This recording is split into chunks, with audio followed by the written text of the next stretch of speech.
Welcome to already the 10th session of the Urban Governance and Civic Participation lecture series. All occasions are very special, but this one is perhaps even more because for the first time we have a tandem. We have two speakers who will share us their insights on urban governance in South Asian cities. We have been partially outside the borders of Europe, for instance, with Caroline Goodson's lecture in the entire Mediterranean, but now we will move fully outside the limits of the old continent. Let me therefore present our speakers in the order as they are smiling at us from the poster. So on the left side, you see Professor Susanne Rau. She is, as you know, one of the conveners of this series. So usually she is one of the hosts of the session. Now she is wearing a different hat. She is a widely renowned expert on urban history and also on the theory, history, and anthropology of space. And this is also exemplified by her academic career because she has been moving across different spaces, different areas of research. For her PhD, she examined the urban history writing and memory cultures in Bremen, Wrocław, Hamburg, and Cologne.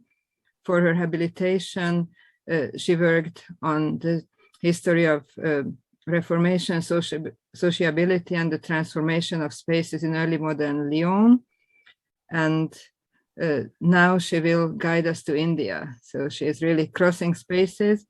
And she is also, as many of you know, the co-director of the Religion and Urbanity, Reciprocal Formations, special research group, beside her regular professorship at the University of Erfurt. She also has many different important positions, and she is co-directing a project on markets and fairs, and also has a research project on the history of cartography in Europe and India. So that is also an Indian connection. And our other speaker on the right-hand side of the poster is Susanne's junior colleague in the same research group, Religion and Urbanity, Sarah Keller.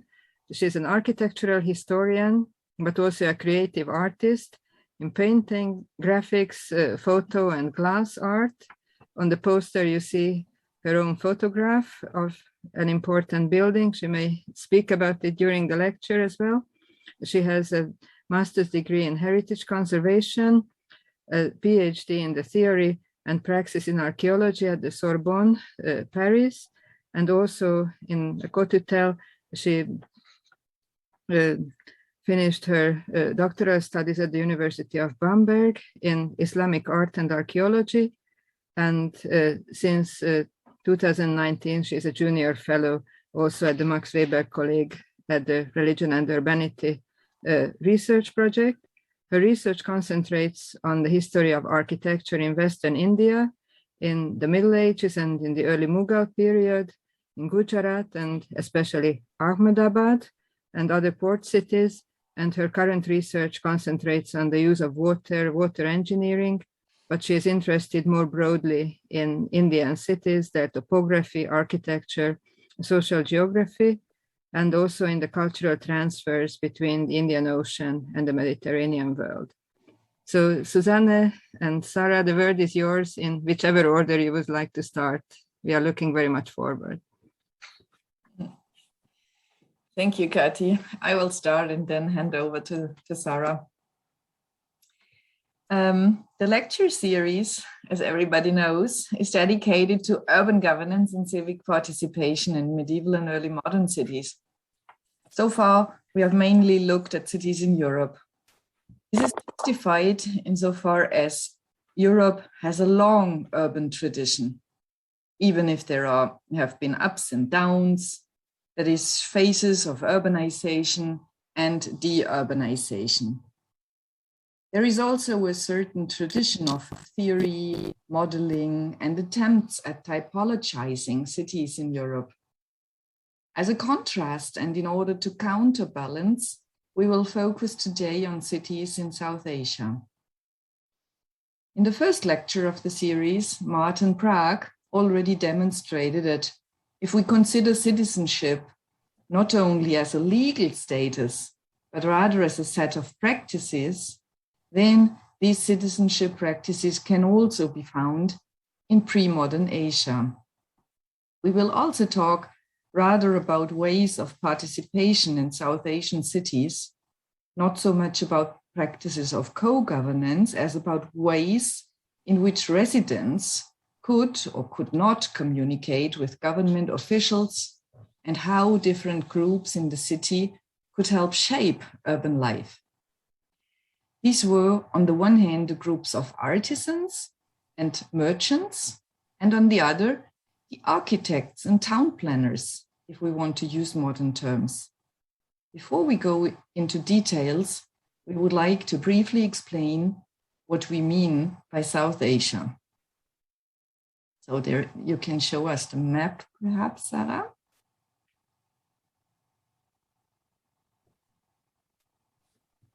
Yeah. South Asia is referred to as a region in which the Republic of India is the largest state today, but it has not always been the case.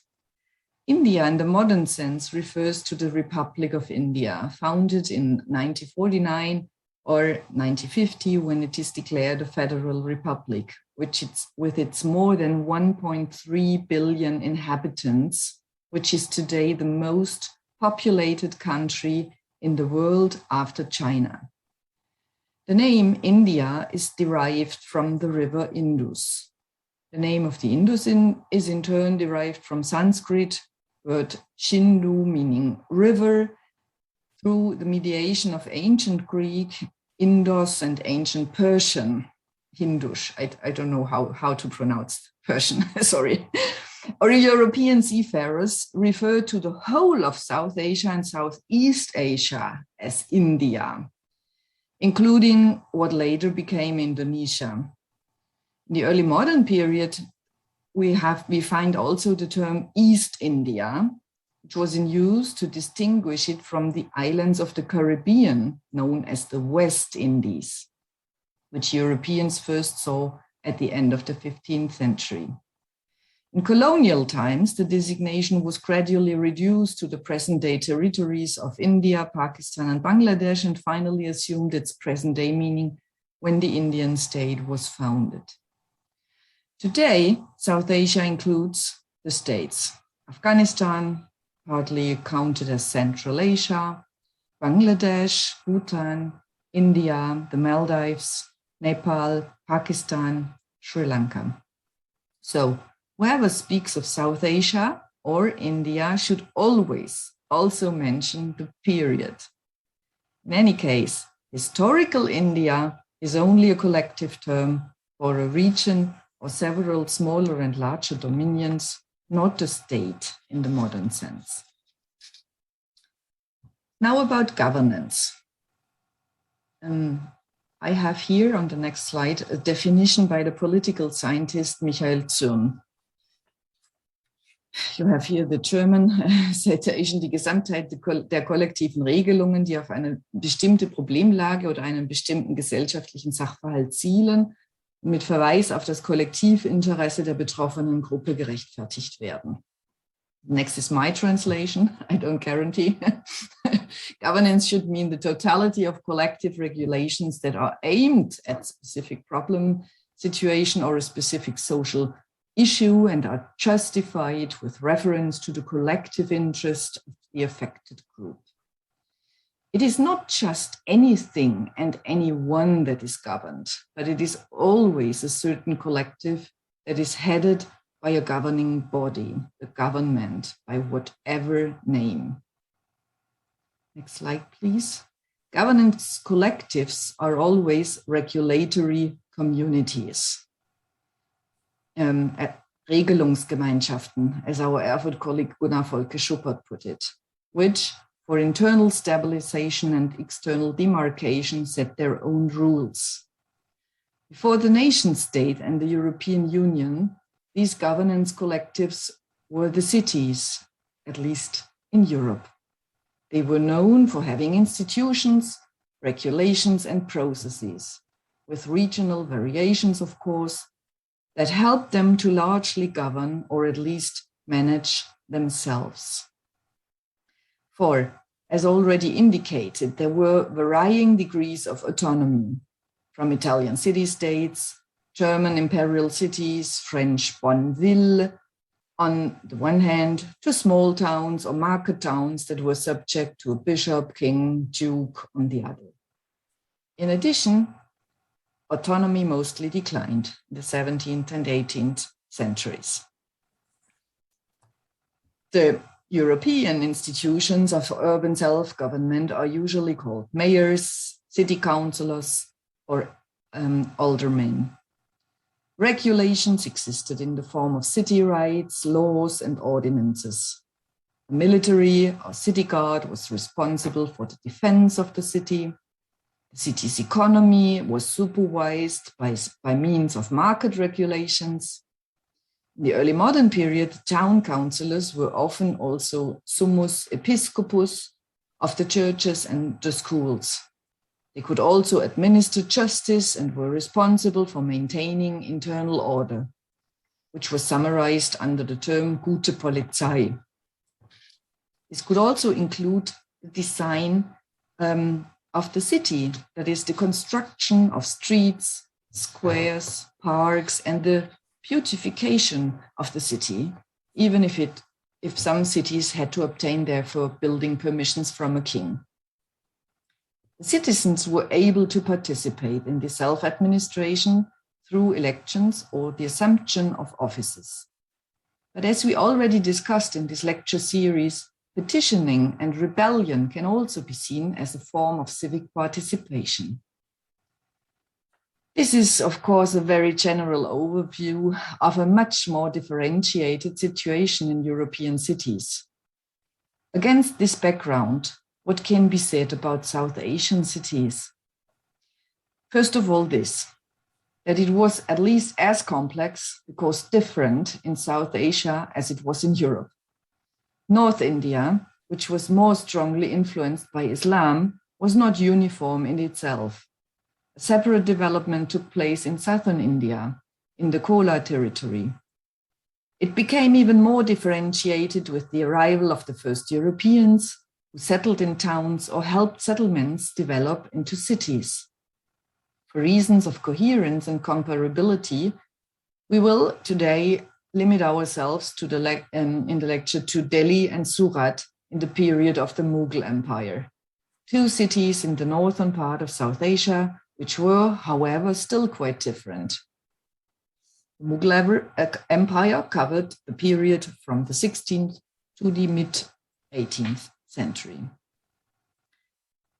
What we can and will say already now is that South Asian cities in many ways did not correspond to what we understand by the city in Europe.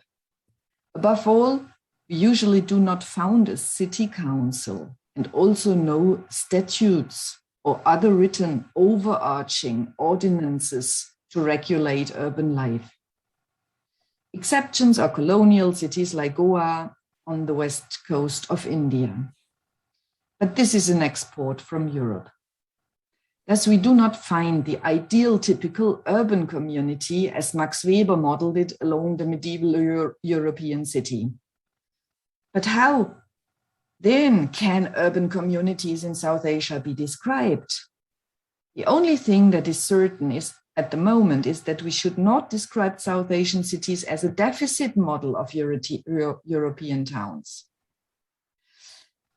One reason why South Asian cities have generally developed neither a degree of autonomy from rulers outside the cities nor autocephaly that allowed the burghers to participate in the election of the authorities, the city council who governed them, may be the greater social and religious diversity.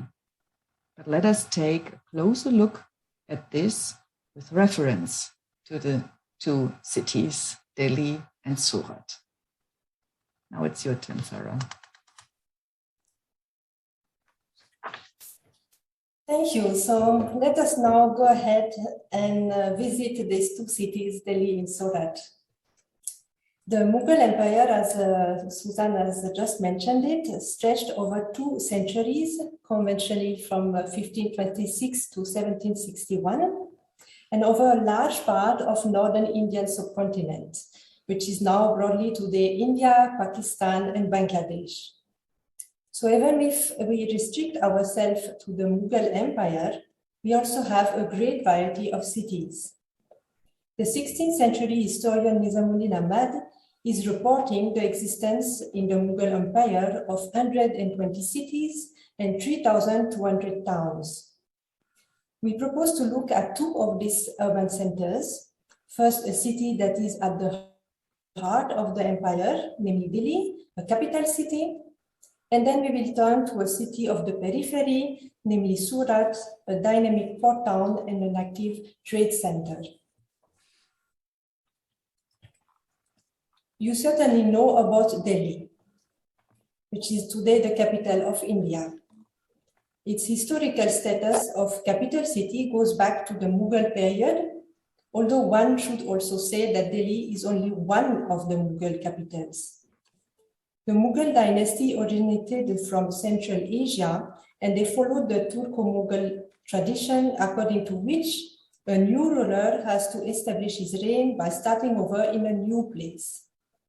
For this reason, the Delhi Sultanate and the Mughal Empire had series of capitals, sometimes located few hundred meters from each other only. Many were located in and around Delhi. That's the case, as you can see here on the map, of Tughlaqabad, Firozabad, and Shahjahanabad. But there were also capitals located furthermore in the south, like Agra and Fatehpur Sikri, and furthermore in the north, which is the case of Lahore, today in Pakistan. We see from all this quick inventory, that the capital was not a fixed city, as we might understand it in a modern European context. Instead, it was the city where the current ruler was living. And that also could change during the time of his rule. Like, for example, the Mughal Emperor Akbar was initially in Agra, and then shifted to Fatehpur Sikri, and finally moved to Lahore.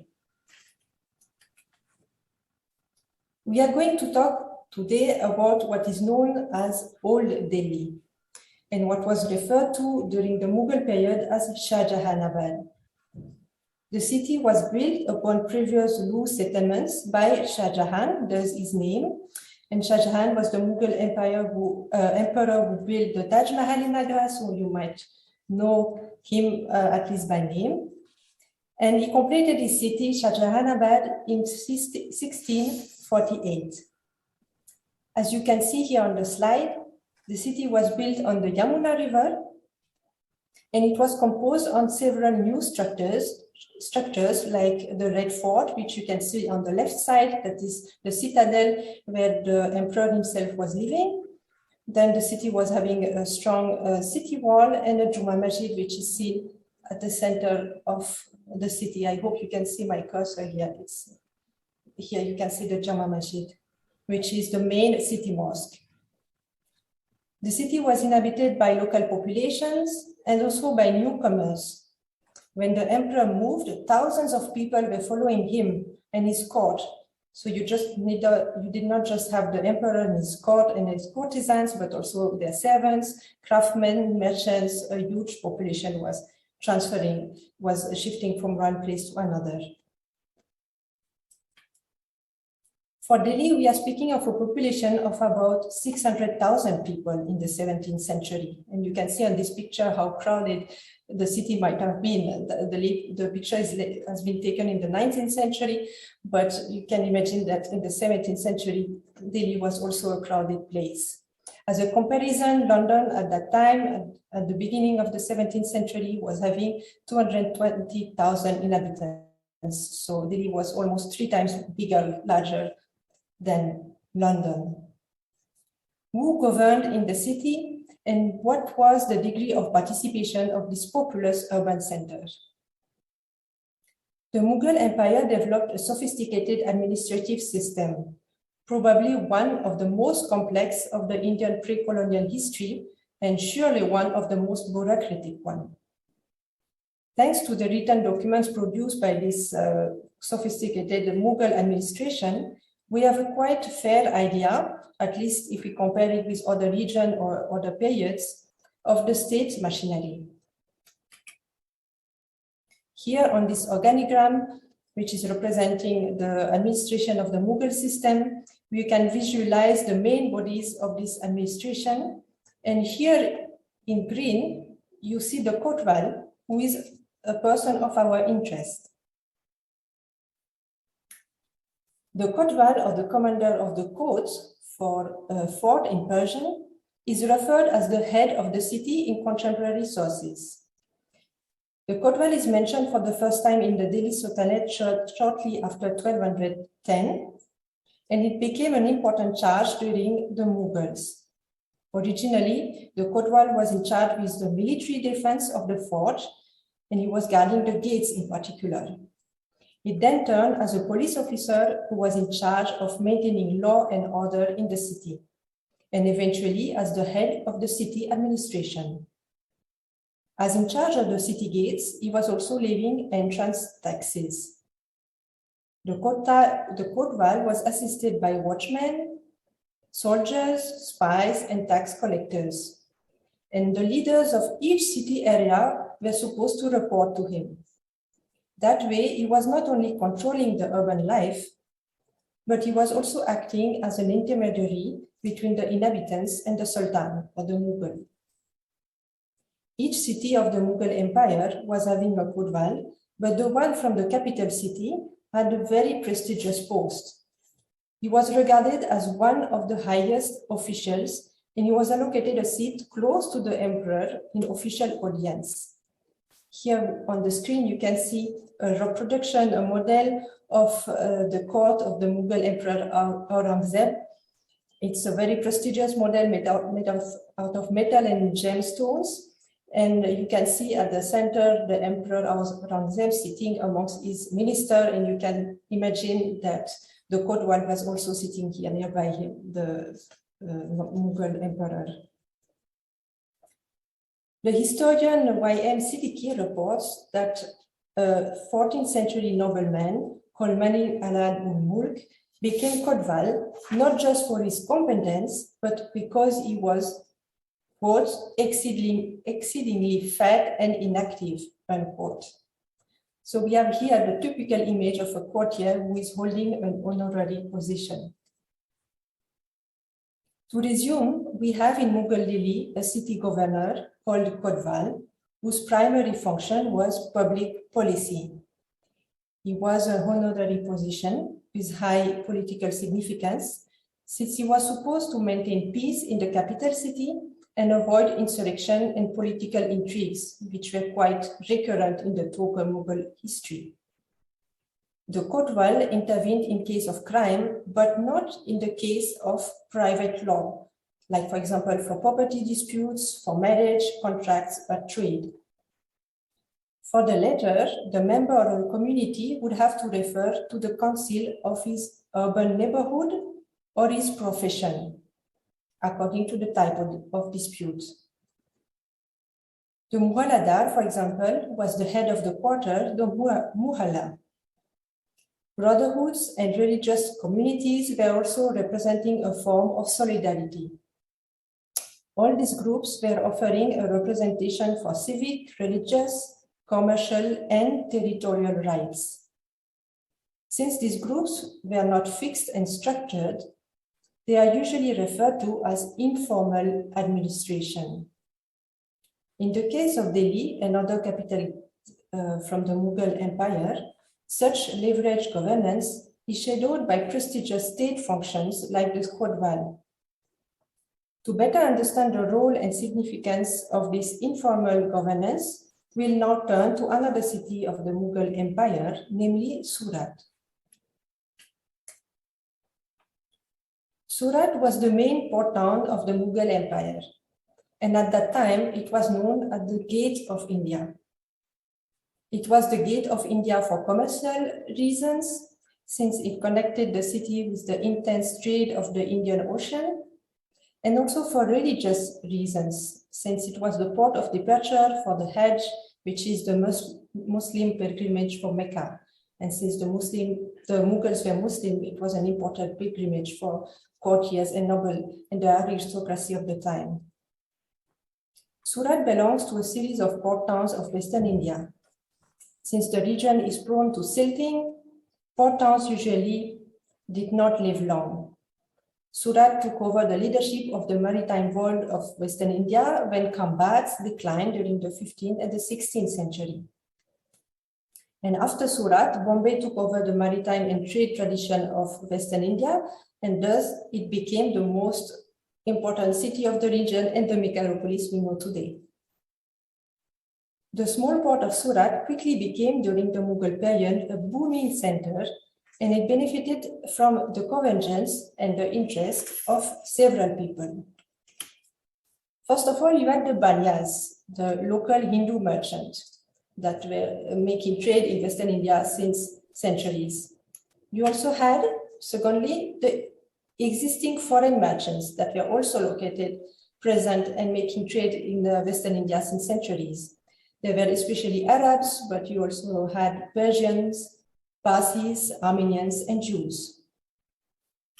Thirdly, there was the Mughal Empire that conquered Surat in 1573 and that wanted to benefit from the trade incomes.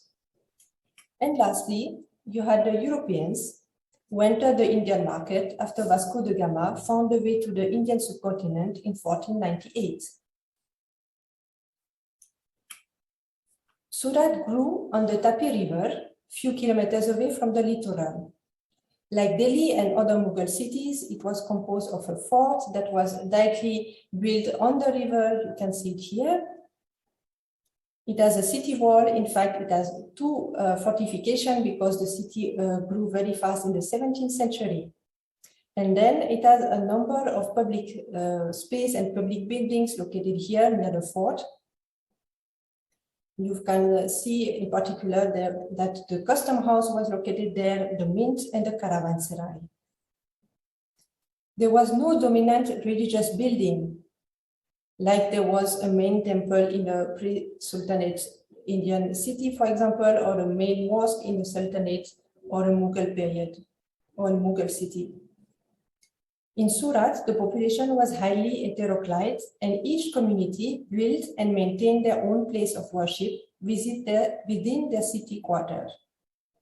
If we look at the Christian, for example, we note that the Swiss Capuchin friar Zeno de Beaugé reached Surat in 1639 and had a church built in the walled city. It is marked here as a green cross. It is around this church that European East Indian companies settled, thus forming a kind of European quarter in Surat, over here. Merchants and other European travelers report that all the communities, and here I'm quoting the Italian composer Pietro della Valle, lived all mixed together and peaceably. Pietro della Valle interpreted it as the result of the tolerant governing style of the Mughals. But how did this diverse population manage their coexistence? And how was the city governed?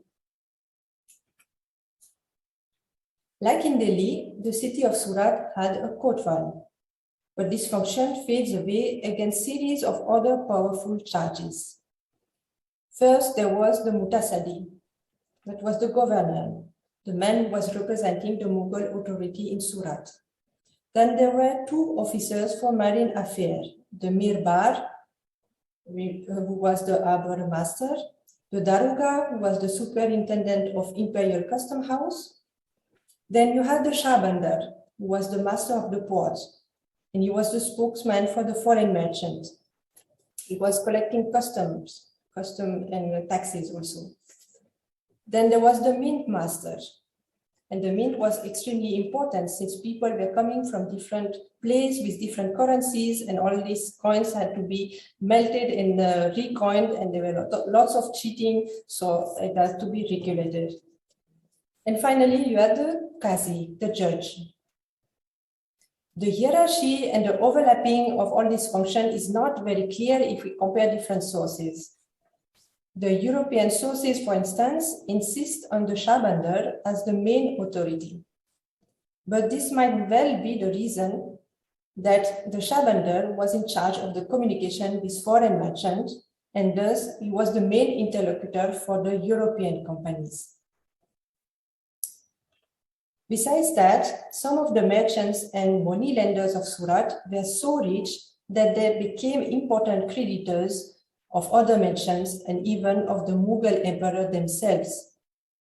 The English traveler Alexander Hamilton reports, for example, that the Sufi merchant Abdul Ghaffur, quote, drove a trade equal to the English East Indian Company, for I have known him fit out in a year about 20 sail of ships between 300 to 800 tons, unquote.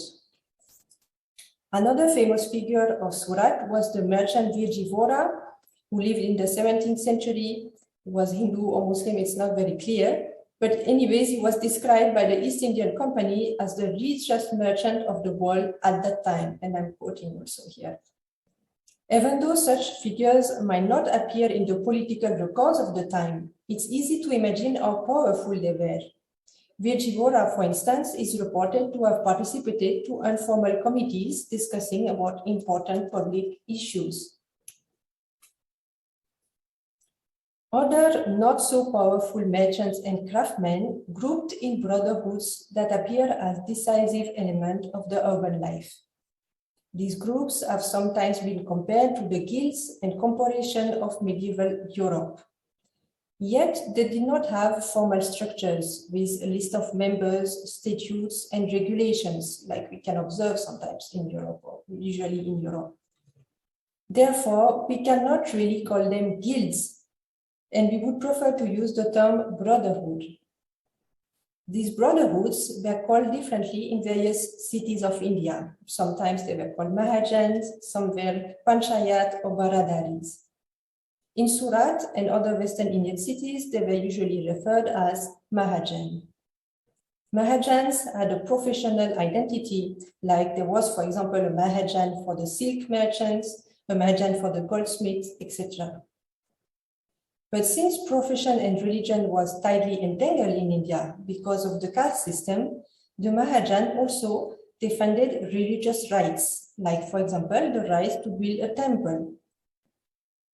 A striking example of the power of the Sufi Mahajans is the crisis which occurred in 1669.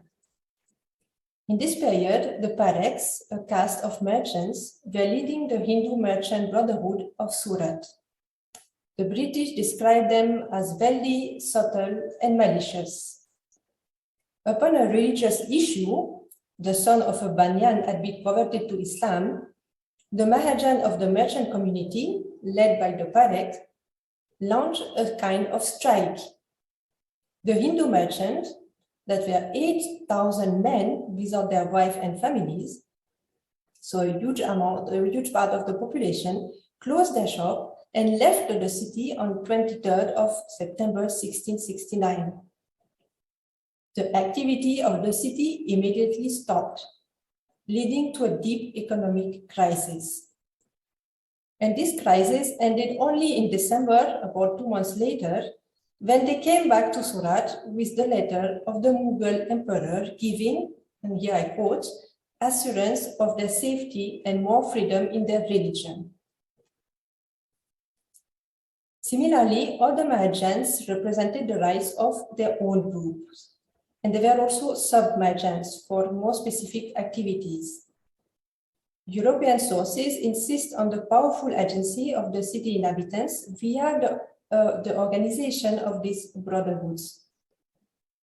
Despite the city being equipped with state agents and an administration system, like for example, the Kotwal and the function we saw before, it is the constant dialogue between brotherhood representatives among themselves and between brotherhood representatives and state agents that resulted in the configuration of the civic life. Let us now briefly compare these modalities of governance in Mughal cities with the situation of other cities of South Asia, especially in pre-Mughal period. Unfortunately, as already mentioned, the written sources of the pre-Mughal period are scarce, which makes it difficult to fully reconstruct the civic life. However, we can say that the post of city head is acknowledged in a number of epigraphical sources from various periods. This city superintendent, which is sometimes called stanika or stanakarana, was appointed by the king and was assisted by a number of city officers. Spies also were recurrent themes. They were essential informants of the rulers and they often come in the sources. Besides this administration, brotherhoods were essential urban actors, and the historian Majumdar calls them a primitive type of functional representation. In regards to this significant agency of brotherhoods and other urban groups and communities in South Asia, recent studies started to refer to them as corporate groups. They are not corporate groups in the sense, in the modern sense of it, like we know it today, like companies or conglomerates, but they are solidarity groups that represent the members on a civic level. They also bear judicial authorities on micro level, and thus they have a top-tier role in regulating urban life. In European cities, the judicial authorities were referring to a set of rules and laws that was common to the whole citizen body, like the Gute policey of the modern German town, early modern German town, which we mentioned in the introduction. In South Asia, where the population is split in diverse castes, regions, and ethnic groups, each community was in charge of maintaining social coherence at their own micro level. The intriguing question that we have here is which law and guidelines were referred to in case of disputes. Commenting on the corporate groups, the 17th century French Jesuit Jean-Venant Boucher observed that they have, and here I quote, they have neither cause or digests, nor do they have any books in which are written down the laws to which they have to conform to solve the disputes that arise in their families, unquote. Corporate groups instead use orally transmitted verses and maxims. These maxims were loosely based on the Dharma-shastric principle, that is, on early religious treatises going back to the first millennium, BC. These maxims were transmitted orally and were customized according to the professional, social, and religious affinities of the group. We can observe here a relationship to the law that is quite different to the European one, where universality is central and essential. Indian legal scholar Pillai has identified a few basic legal principles. First, where equality and law conflict, equality should prevail, which means that assessing a situation, if we look at a particular situation, which is the reality of the situation, this prevails upon the law, which is the theory of the situation. So the reality prevails upon the theory. The second principle says that justice delayed is justice denied. A group should give itself the possibility to quickly solve issues and disputes, and priority is given to speed, inexpensiveness, and expediency in disposing of small cases.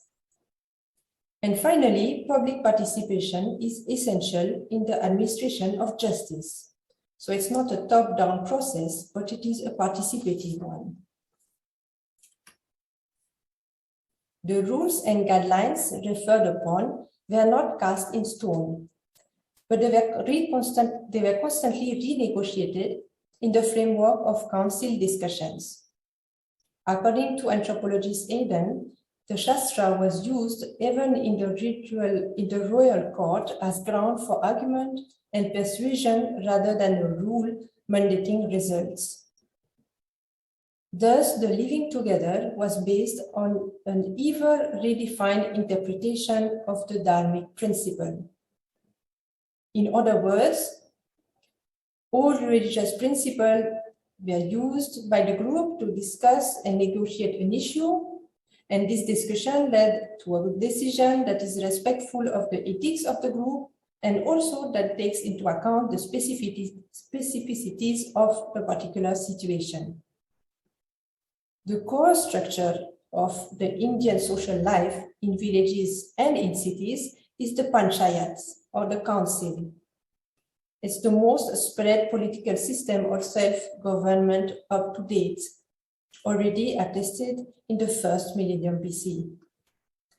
In the panchayat system, the group, either the village or a particular group in a city, is represented by a council that regularly meets and discuss civic issues, like you can see here on the picture on the slide.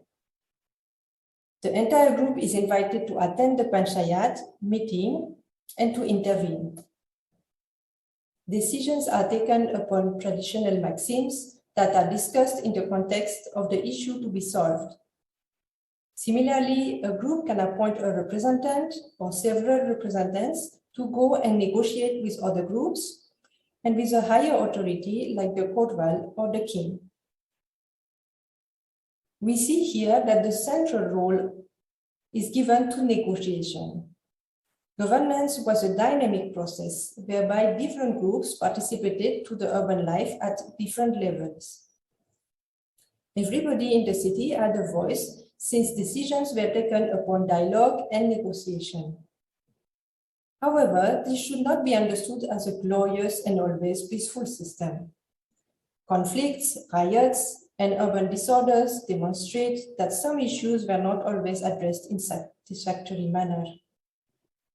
Powerful urban actors, such as rich merchants and influential nobilities, happened, for example, to abuse competitors or other groups. Also, when we say everybody in the city had a voice, we should ask ourselves what everybody means. Indeed, this everybody actually refers to the individual who were member of a community. That means that isolated individuals had no visibility and no civic existence. And here, obviously, on this picture, you can see that it was a man thing and that women were not always or really part of it. To conclude on the corporate groups, we can say that it speaks for the flexibility of the governing system, which allowed an interesting form of participation, although it is not necessarily guaranteeing a fair managing of communal affairs. Let us now turn to the root of the ethical principles that guided the management of communal affairs. As we saw, the governance of the city was based on ethical principles that were known by famous verses and maxims, like, for example, Atiti Devo Bhava, which is a famous maxim on hospitality and which can be translated loosely as guests are equivalent to God. These sentences are unwritten maxims which were transmitted from generation to generation. They were loosely based on Dharma-shāstra principle, that is on early religious treatises going back to the first millennium BC. Some also figure in political treatises, such as the Ardha-shāstra, and concerning the city, we will find interesting references in the Vāstu-shāstra. So what is the Vāstu-shāstra? The Vāstu-shāstra is a literary genre that pulls together diverse manuals on architecture, geomancy, astronomy, and placemaking. Some of the famous ones are the Manasara and the Brahat Samhita. It contains technical advice for the construction of houses, temples, and cities, and also metaphysical statements that aims at explaining the relationship of the human and its environment. It could be broadly compared to the Far Eastern tradition of the Feng Shui, which is evidenced in China, at least since the first millennium BC. And Feng Shui, as you may know, it's much in fashion today in Europe in the field of interior designing. Feng Shui and Vāstu Shastra both aim, with their own methodology, at harmonizing the lived and built space in accordance with the requirement of humans and of invisible forms. And this also affects cities. The Vāstu Shastra is based on an oral tradition transmitted by architect masters and lately written down in the form of treatises of architecture from the 5th century to the 15th century. For this reason, the term Vāstu Shastra refers to a big corpus of texts with a similar cosmological description, yet different application and information. We can say that each text is the result of a particular architectural school. The lacuna in the texts and their divergence makes it difficult to draw a clear picture of the Vāstu Shastric knowledge. Yet its basic concept can be described as such. A building is the material body of the genius loci, so the spirit of the place, which is called in Sanskrit the Vāstu Purusha.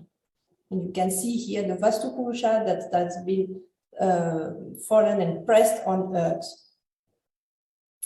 The role of the architect is to ascribe the adequate function and construction to the relevant physical space in order to create harmony. So on the basis of this image of the spirit, the Vāstu Purusha coming on earth, you have this diagram with lots of different squares which are related to different elements, different deities, and different planets. There are basic rules, like for example, one of the basic simple rule is that the ideal place for the main door of the building is at the east towards the rising sun. The designing of a building is achieved by drawing a diagram, which you can see here on the screen, and a diagram which is called the mandala, where each space is attributed to a function and to a shape. Apart from the geomantic significance of this corpus, it's interesting for us here because the treatise also mention how to design a city. From these many advices, we can extract few recurrent cosmological principles that guide the shaping of the urban body. In the following, we will look at three significant principles, namely population planning, centrality, and mobility. We are here on the left side of the screen. You can see a quote from the Agni Purana that says that after defining the Vāstu, which is the urban space in the case of a city, then follows the location of the different castes and professions in various quarters. So each particular caste and profession is attributed one quarter of this planned city. The emphasis given by the Vāstu Shastric texts on communities and their placement in the urban body makes it clear that the city is perceived as a cluster of human groups. A city is not just a physical entity with walls, buildings, and open spaces. It is also a community that lives in there. The Vāstu Shastra is concerned with the coexistence of all the living beings of the place, which includes the pre-existing entities, like for example, the trees, the spirits, and the deities. Ordering a space means negotiating with all these different components and allotting a space to each of them in order to ensure their peaceful cohabitation. Following this method, so-called negative elements, like for example, bad spirits, are not suppressed or excluded from the city, they are offered their own separate space. Similarly, each group of humans is allotted a specific place in the city, resulting in the neighborhood system that can still be observed today in Indian cities. We can say that the Vāstu Shastra contains one of the basic principles of the South Asian city, namely spatial pluralism. Let us now turn to centrality. The Shastra understands space as the manifestation of a non-visible entity in the material world. This incarnation process can take different forms. A reservoir, for example, can be understood as the embodiment of a water deity. A house is the built incarnation of its owner. And the capital city is the incarnation of the king.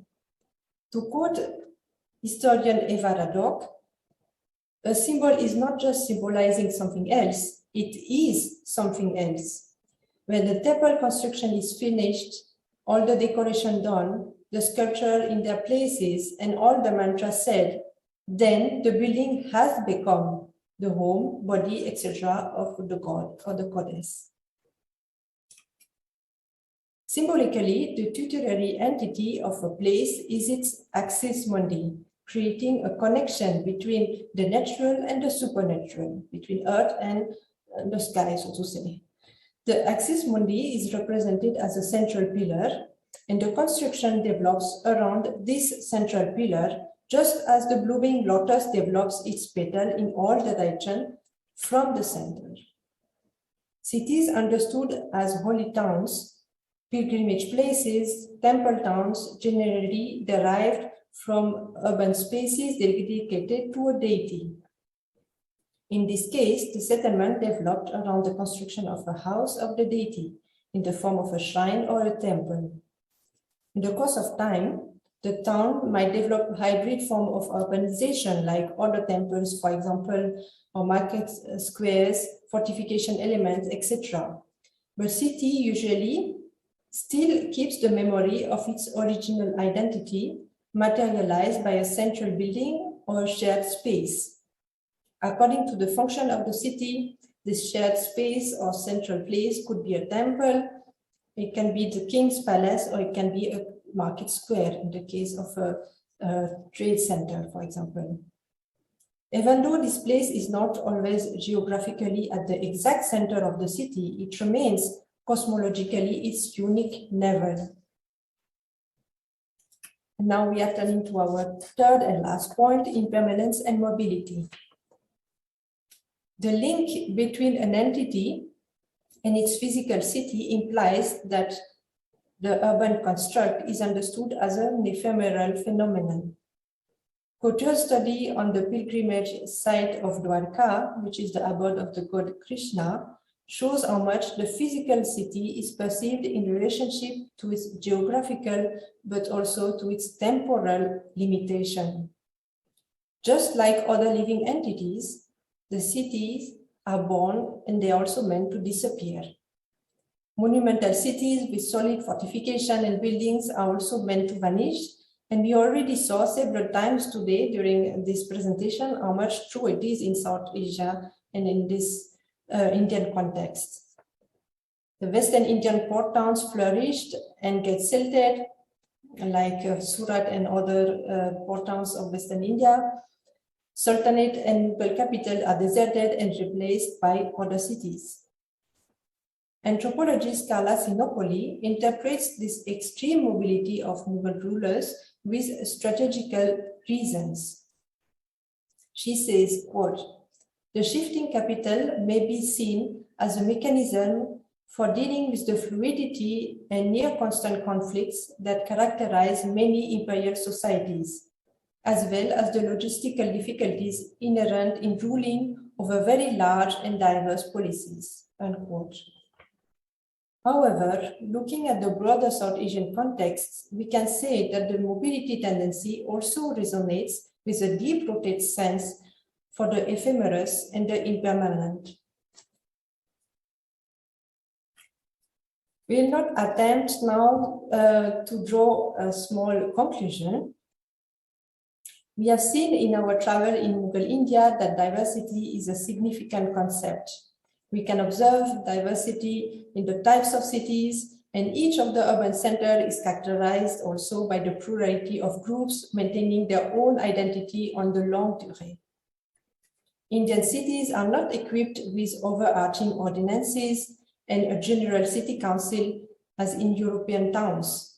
Yet, it should not be understood as a deficit model of what we know from Europe.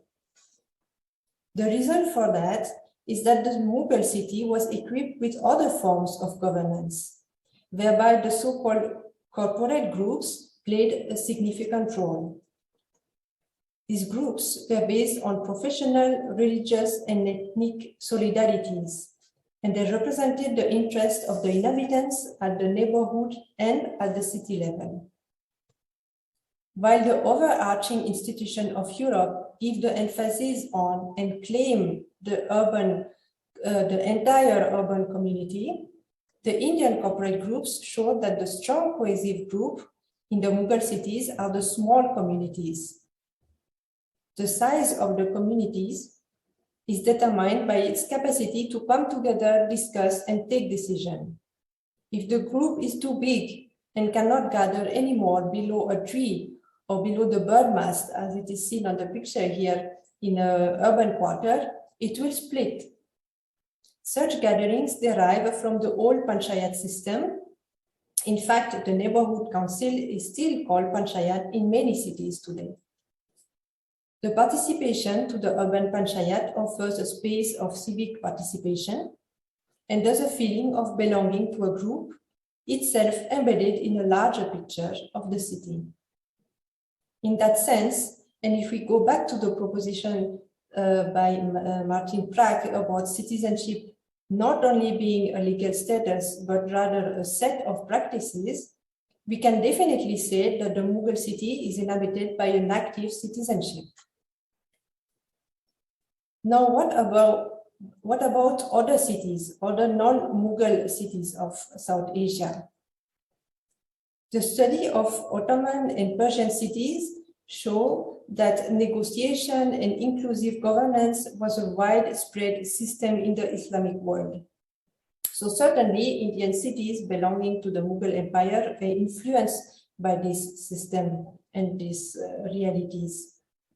In fact, we can say that the Panchayat system resonates with the reality of Islamic cities. However, we should also see that Indian historiography has long been stressing the rise of the Muslim rule as a rupture in Indian history.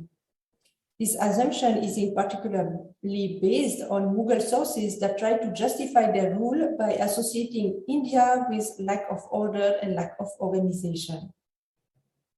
In contrary, our study of governance systems tends to underline that there are also elements of continuity. The Panchayat system is a telling example of the continuity of a type of civic participation. Other ideas of the urban life in non-Islamic contexts can be grasped in early and medieval sources, like the Vāstu śāstra, for example. This shows that the early modern Indian city inherited from a long local history of urban coexistence. So beyond diversity within South Asia, we must also point to differences to Europe. There are many possibilities for civic participation, not only formalized citizenship, election, and membership in the oligarchic city council. Especially for Indian cities, there also seems to be a concept of space that brings together physical space, social group, and cosmos. Thank you for your attention.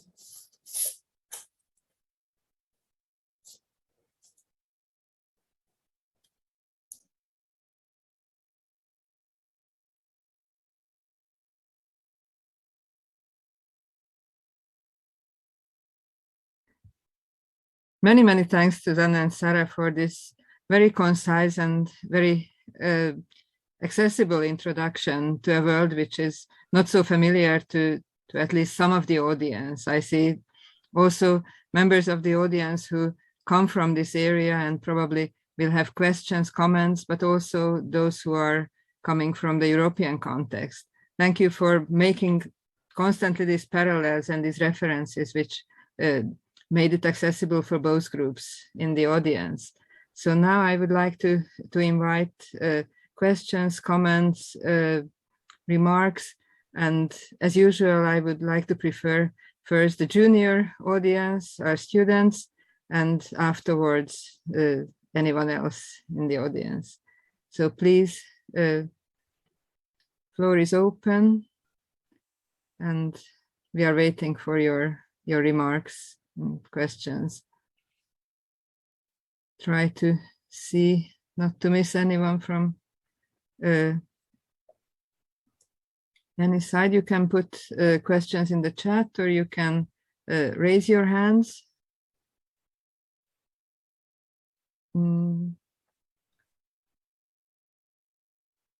Trying to have an overview.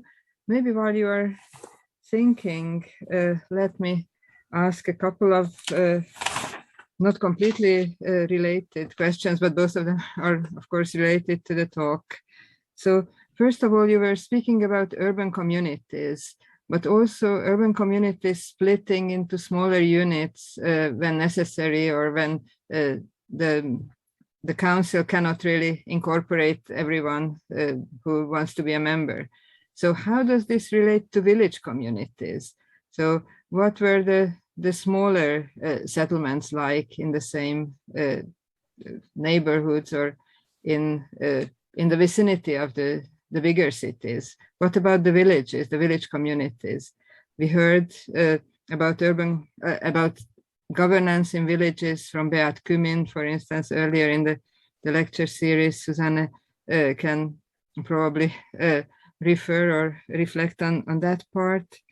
And the other question is about this very elaborate planning system, which you presented, Sarah, about this unity of not only physical, but also spiritual and social space. So was it actually followed as you described, that when a new settlement was planned, planners came and made the drawings and divided the space? Or is it something which has been somehow reconstructed retrospectively? Yeah, I can say something, and Susanne, you correct me or you complete what I'm saying. Concerning the village, the panchayat system, so this idea of having a group, a council, is coming from the village. So the panchayat is actually such, panch means 5 in Hindi. So it means basically that there is a group of 5 old men, which is the council, which is, they are gathering below the main square of the tree of the village, and all of the villages are sitting around like it is seen on the picture, and they discuss the matter of the village. And these 5 persons, they are knowledgeable, and with the help of maxims and common knowledge, they will help sorting out the disputes of the village. And since the whole village is sitting around, people can stand up and comment and participate to the debates.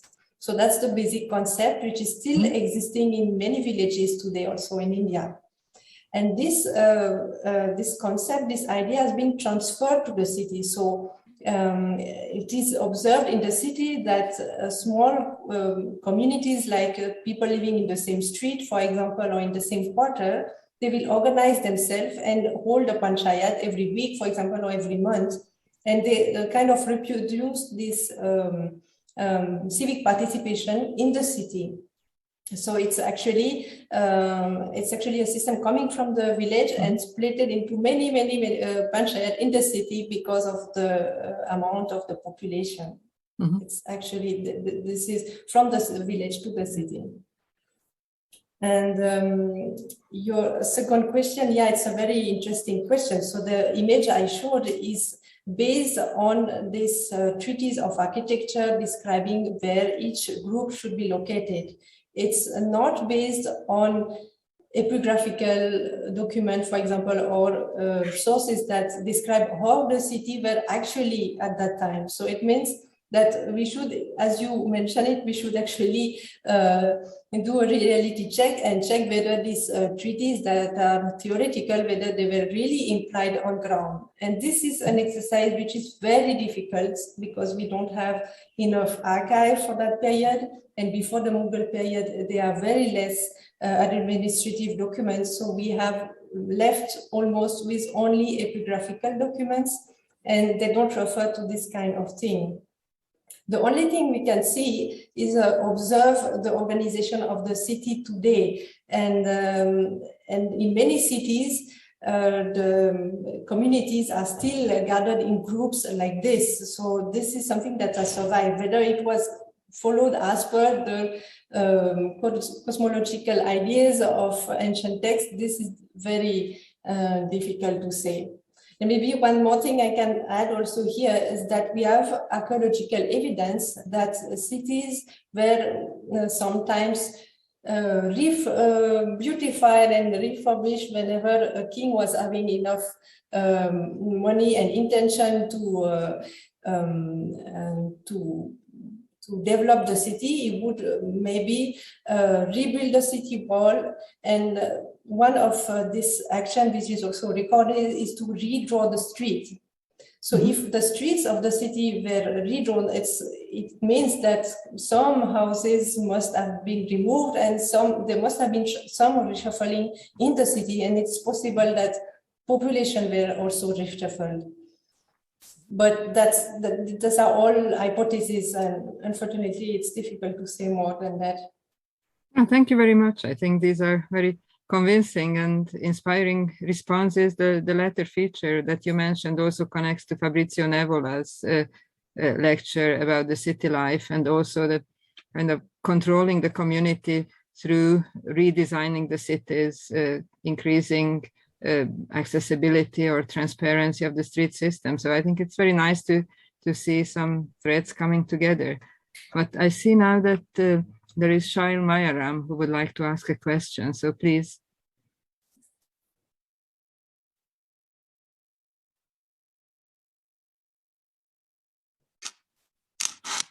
So thank you, Sarah. That was such a comprehensive presentation, and I thought this is such a good initiative to talk about urban governance in South Asia. I just had 2 or 3 quick points. One is about kingship. I think what's important is that the nature of kingship in terms of the structure is very different. And you have the whole importance of the bhai-band, the clan. So you have, in a sense, the ruling clan. And so that authority is far more shared and dispersed, and power is not concentrated. And often the king himself cannot take decisions without the consultation with his bhai-band. The brotherhood. I mean, this is actually the brotherhood. The second point I want to stress is that there's a good deal of self-governance. So that if you look at the whole world of the sampradayas, the religious orders, they are relatively, quite autonomous. And there is not much interference. Also, you brought out the corporate groups, but also the life of communities is really, self-governing, and the king and his, does not really interfere. That's why there's this whole, in Sanskrit, there's a concept called lokachar, which of course you must be familiar with, which is, the idea of the importance of law, which is local, which is specific to communities. So that law is not something which is, centrally imposed, but there's this, it comes from below. And thirdly, about the panchayats, I would say at the core of the panchayat system is the jati panchayat, relating to the subcaste. And the panchayat meets at an interjati level only if there's a dispute concerning, say, two castes or some other castes. Of course, you can also have on special occasions, you can have a a panchayat pertaining to the entire jati, which is like if there's a huge area, say, if you look at contemporary districts, something like 15 contemporary districts, and a jati spread over, so you can have a mahapanchayat, like you had, you've had many recently, many such mobilizations. But thank you, it was really very nicely structured. Thank you for all these precisions. Thank you. Susan, you wanted to say something, no? Yeah, I had just a small addition to the former question of Kati. I can only say something about, I would totally agree with that in general, the panchayat is then the micro level, which also was transferred and or copied by the bigger settlements. But there is then another structure in southern India where you often have these small kingdoms, which not that large territories like in the Mughal Empire, and there a king is often governing kind of 20 settlements. It is in the sources, and you can't, at least from these rather descriptive sources coming from the court, you can't even see if this is a village or a city. And I think it's in the end the city is there where the king and his lives. This is the only thing you say, and you can see. And then this is often also the city where merchants, for example, settle down, and then it is growing and growing, and then sometimes it's in the end it's called, rather by the Europeans, they call it cities then. Yeah, thank you very much. And now we have Patrick, please. Yeah, thank you very much, Sarah and Susanna, for this. This was extremely interesting, and I learned a lot. And I don't work on this part of the world at all, so my question comes entirely from ignorance. I find these panchayat extremely interesting because one of the sort of core assumptions of Weber's ideas about the European city was the idea that you had collective associations, meetings, and so on. And so the panchayat are a really interesting thing to think about that. My question about the panchayat was really, how do you study them? Do we have sources that document such meetings? Do we even have minutes? Or are we relying on sort of much looser kind of information for them? I don't study them since I'm a building archaeologist. I work on buildings, but I have a colleague who worked on the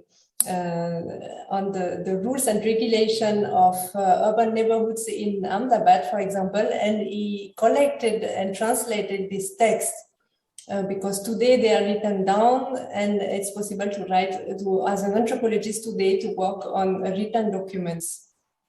For the past, I think it's a very difficult enterprise. Susanna, do you know something? I think it's difficult. But it's sometimes it's also difficult in Europe.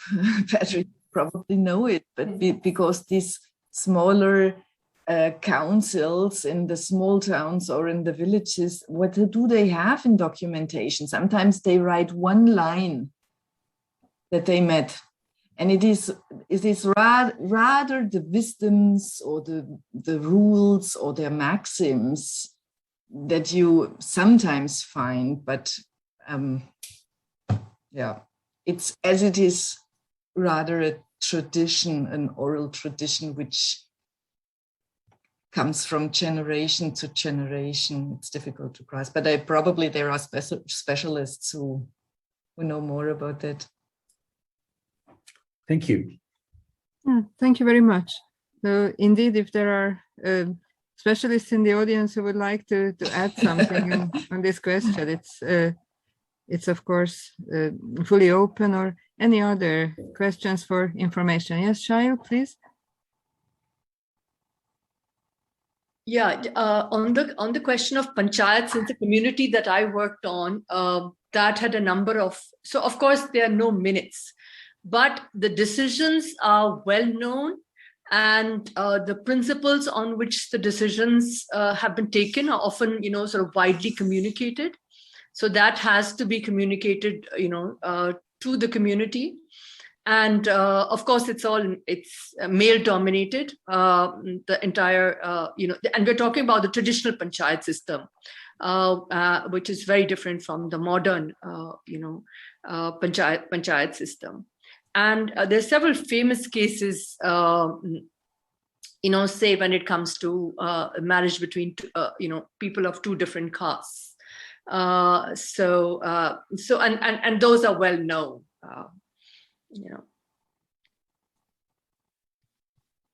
Thank you. So I think there is room for much dialogue between researchers of communities in different regions of the world. Martin Christ, please. Thank you. My camera keeps switching off, so if I sound anyway, I hope you can hear me at least. I also wondered about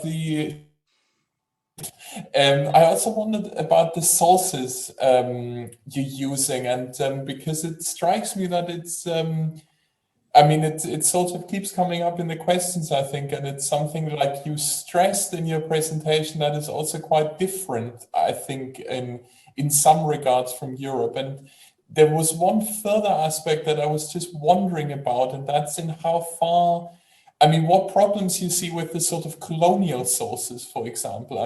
Who writes the sources and how we can interpret them in this way, because I thought these different kinds of sources you mentioned, on the one hand, these somehow descriptions by Europeans, and then the sort of sources that the other sources you use, they're very different. So that also makes them very hard to compare, I would say. And so I just wondered if you could say a bit more about the challenges here, and how perhaps what we can draw from these European sources, although we know they're very problematic in terms of, all this colonial baggage and so on. But thank you very much for this splendid overview.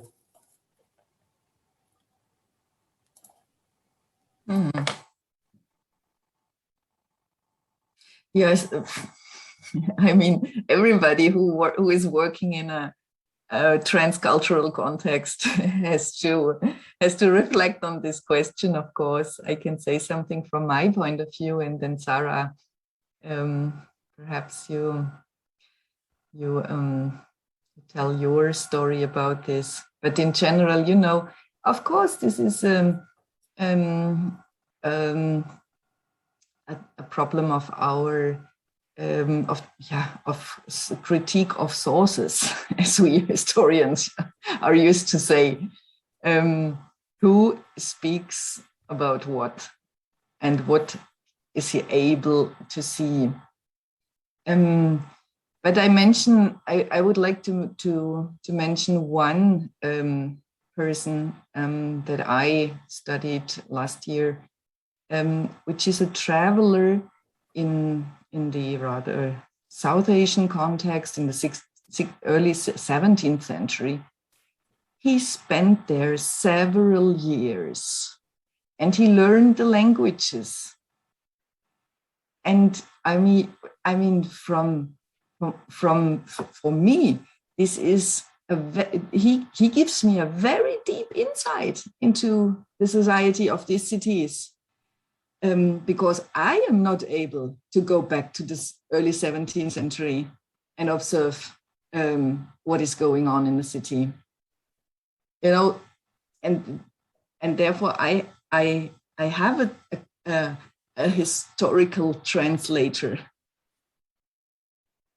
and of course we have to ask, for what purpose is he writing down what he is observing. He also has his interest, as every one of us has interests when he's writing. This is how I see these things.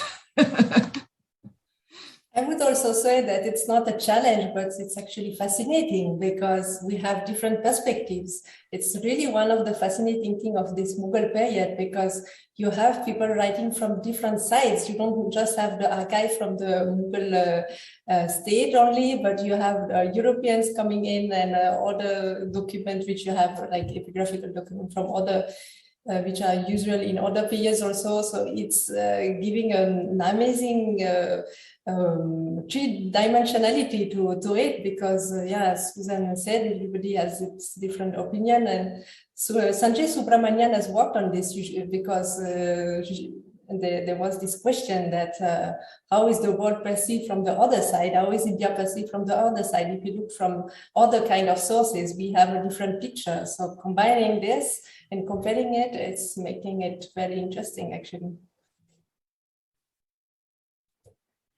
Yes, thank you very much for this discussion. I think really our expectations concerning the sources are also somehow conditioned by our training as historians, and probably the local communities had other principles along which some of the communication was recorded or left unrecorded. But I see that Shail has put a comment in the chat. Would you like to expand on it, or?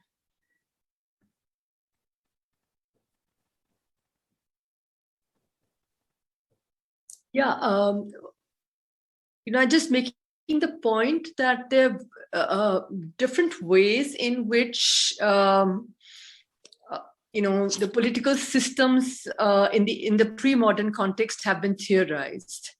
And using there's Clifford Geertz, who argued for the theater state conception for Bali, for the Balinese state, and Stanley Tambaya, the anthropologist, has argued for a mandala theory of the polity in Southeast Asia. And similarly, Burton Stein actually argued for, again, a very different organization of sovereignty for the Chola Empire, and that's we're looking at the very early medieval, of course.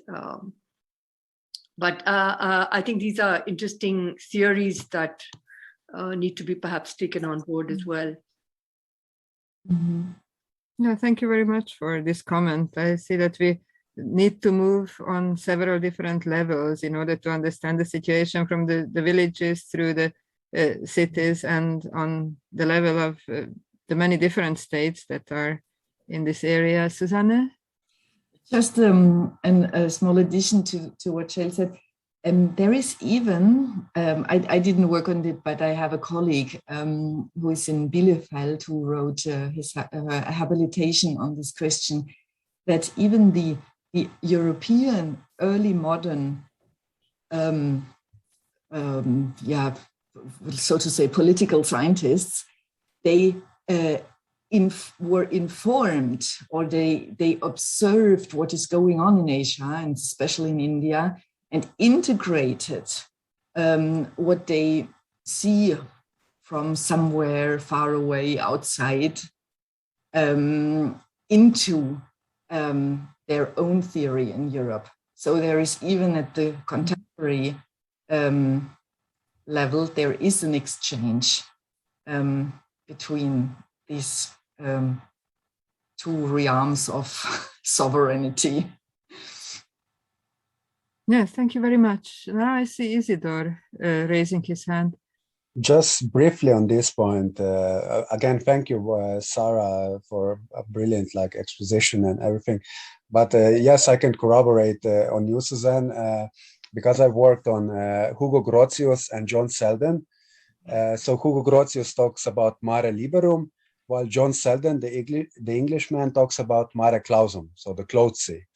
And both use, as you said, on sources, not just from the classical antiquity in Europe, but also like Arabic sources, South Asian sources, Indonesian, like what we call today Indonesia.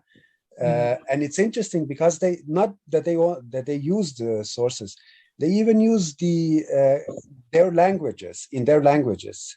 And now I don't know whether the transcription is correct or not, but it's fascinating when you look at those books, which are like 1,000 pages long, and then you see that they are using, like Grotius and John Selden, and they're using the 15 different languages. It's truly fascinating.